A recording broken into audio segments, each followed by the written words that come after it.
अरे ये चचा कहाँ चल हो? अरे बचवा जान नहीं खा आज गुप्ता जी के कुटिया में बयान फोड़ गया मुंह रखल बा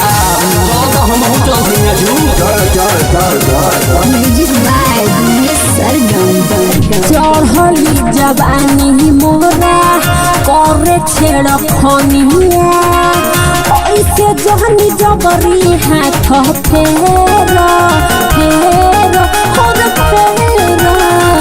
तो सुन गुप्ता जी के कुटिया में चल हो मजा ले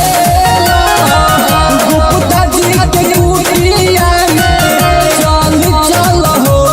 मजा ले चल हट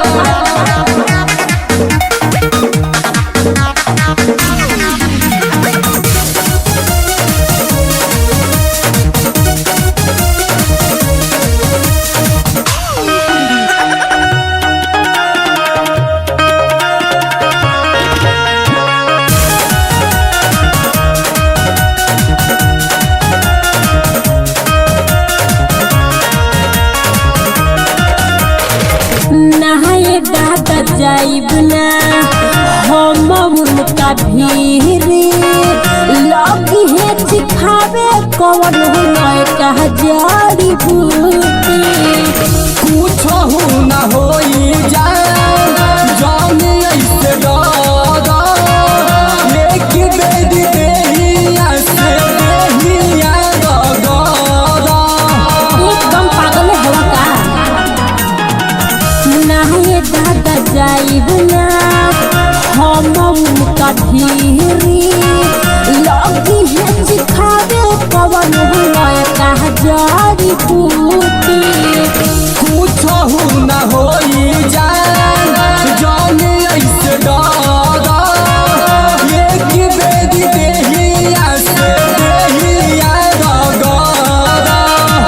सुनाए बाबू हमर माटी जानी फेरा फेरा हर फेरा गुप्ता जी के कुटिया में चल हो मजा ले गुप्ता जी के कुटिया में चल हो मजा ले मुख देखता न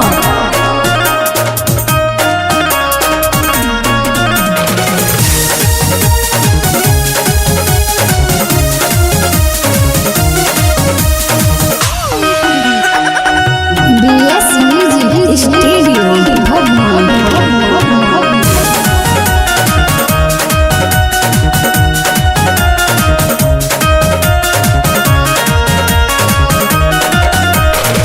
सुना नहीं लखूल की बुझा मजबूरी तहरा से मिला पानी